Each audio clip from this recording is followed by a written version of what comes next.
KaryLynn of Office App, thanks so much for joining us. To kick things off, tell us a little bit more about yourself and about Office App. I'm KaryLynn Lewis. I look after partnerships at Office App as a senior partnerships manager.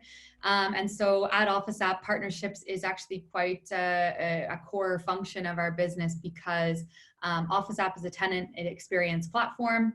And we essentially are the mobile front end for anything that an employee might need to do in their office. Of course, that makes partnerships very important because of the ecosystem that we leverage to actually enable our product to do all of the jobs it needs to do. So whether that's an access control system to open the door with your phone, booking a meeting room, ordering catering, or for example, integrating with Proxyclick to make sure that your visitors are registered and managed okay. So it's really interesting for me to be in a role that's and a company that values partnerships so highly. I've done partnerships before, and I think it's really exciting to see how much the ecosystem is becoming important in technology. We're no longer operating in our categories anymore, but really kind of connecting together both for the customer and for the ecosystem itself. So glad that Office App can be that sort of connector between all of these functions within the office. And so if we imagine that we had a time machine, we could go back 6 or 7 months ago, before Corona and COVID and all of that craziness. What were your priorities? What were the things that were top of mind at that time? And then how did things change there, and how did Office App have to pivot? Yeah, good question. So I think the priorities in a way have stayed similar. So I would say before we knew about COVID, we were very focused on integrating smoothly with all of the different products or technologies that our customers had within the building. So these are categories like facility management systems and visitor management, as I mentioned, access control, all of these different categories, and making sure that they're all working smoothly with our app. And then I would also say on another side of things, it's the data piece. So being able to gather all the data points that we have access to, like, for example, from sensors, what temperature is a room at, how many people are in there, and then also transferring that to the app. So how many times has this room been booked? Was it booked when the room was at 24 degrees, for example, and all of the other types of functions under the sun, which at Office App is a lot. And so I think actually that's stayed fairly similar. Of course, we're still focusing on integrating the whole ecosystem. But I think what we've seen even more on the data side is just the importance of knowing what's going on in your office building and how it's being used. So customers now, that especially when they're getting back into the office, are really seeing, okay, how many people are in the building right now? That's a key thing that maybe they didn't need to monitor so closely before. But now if their capacity is, let's say, 100 people, they need to know that, okay, if 100 people have entered the thing, or if there's 4 people in a meeting room where you can only have 2, those are the types of data points that they're very interested in seeing.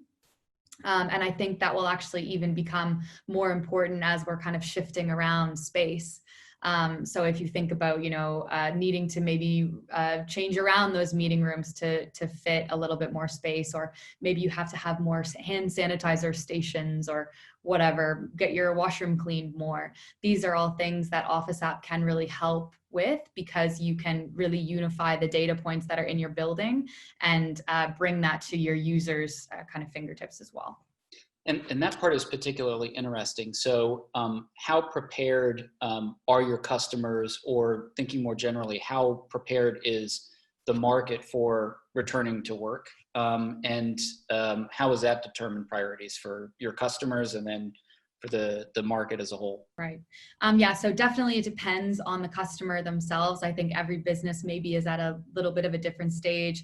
Also location, depending on how bad their area was hit, also affects. So there's a lot of different factors, I would say, on readiness.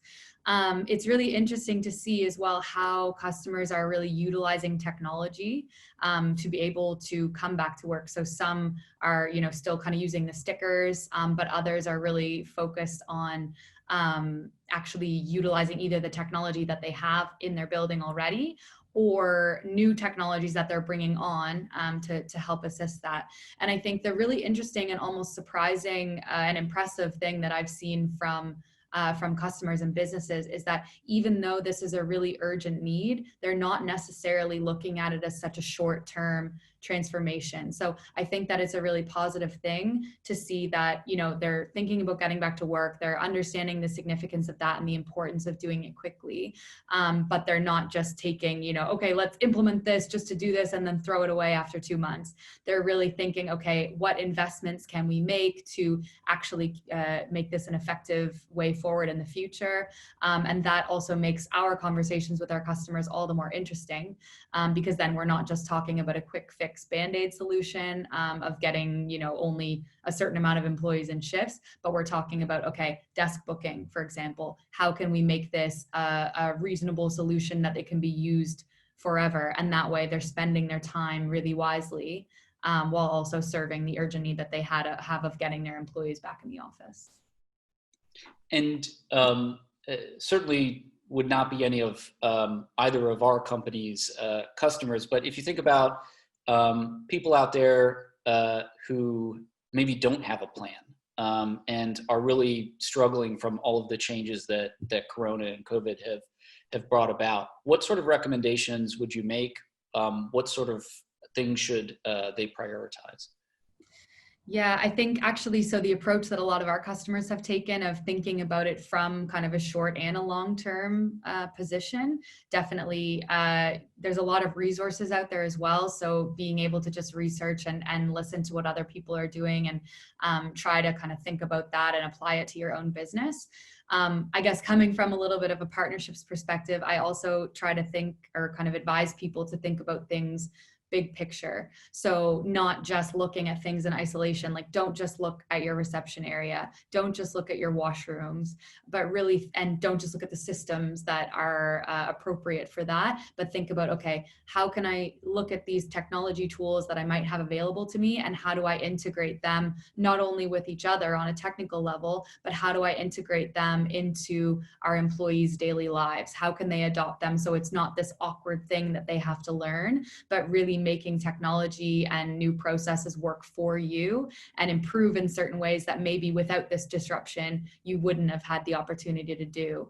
And I think looking at the pandemic from that sort of mindset is a lot more productive, not seeing it as, okay, we have to do this, we have to buy new things that we wouldn't have had to if the pandemic hadn't been, but using it as an opportunity to say, okay, let's hit the reset button. What does our ideal world look like, including these new conditions, and then building around that to actually make the lives of your employees better. KaryLynn Lewis of Office App, thank you so much. Thank you. Really appreciate taking the time to talk to me. It was fun.